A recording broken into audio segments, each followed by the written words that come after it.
இது பன்னி rapid turtle part 2 பாகம். பறவைகள்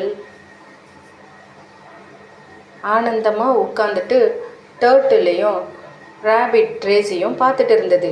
அந்த அடர்ந்த காடு திருவிழா போல இருந்தது.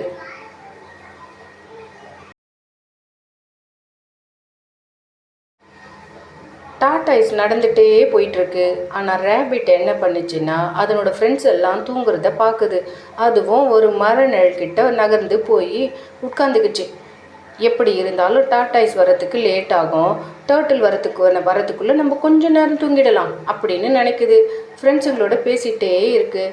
அதுக்கு டயர்டாக இருந்ததுனால தூக்கம் வந்துடுச்சு. அப்படியே பன்னி ரேபிட் தூங்கிடுச்சு. டர்ட்டில் நிதானமாக நடந்து பன்னி ரேபிட்டை கடந்து போயிடுச்சு. ஆனால் தெரியாமல் பன்னி ரேபிட் தூங்கிடுச்சு. கடைசியில் என்ன ஆச்சு? டர்ட்டில் ஃபினிஷிங் கோட்டை டச் பண்ணிடுச்சு. ஓட முடியலனாலும் டர்ட்டில் நடந்தே வந்துடுச்சு. அது மெல்ல மெல்ல நடந்து மற்ற அனிமல்ஸ் எல்லாம் ஆரவாரிக்க அப்படியே ஃபைனல் கோடை டச் பண்ணிடுச்சு. காட்டை முழுசாக சுற்றி வந்து சத்தத்தோடு எல்லா அனிமல்ஸும் வரவேற்க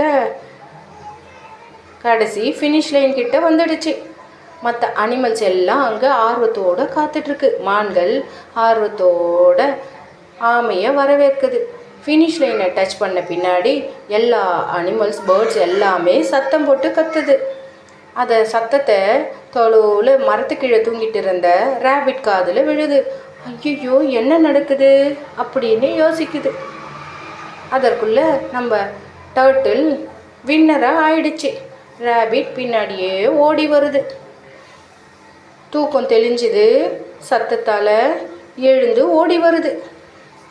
ஆனால் என்ன பயன் இருக்குது? அதற்குள்ளே டர்ட்டில் வின் பண்ணிடுச்சு. பறவைகள் பயங்கர சத்தம் போட்டு ஹாப்பியாக கைத்தட்டுது.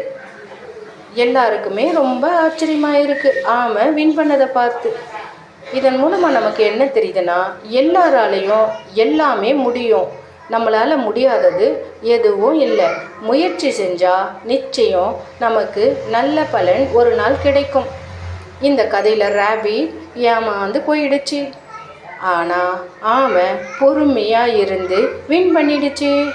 நம்ம ரேபிட் போல் இருக்கணுமா இல்லை ஆமை போல் இருக்கணுமான்றதை நாம் தான் டிசைட் பண்ணணும். Moral of the story: everyone do their best. One day they get their goals.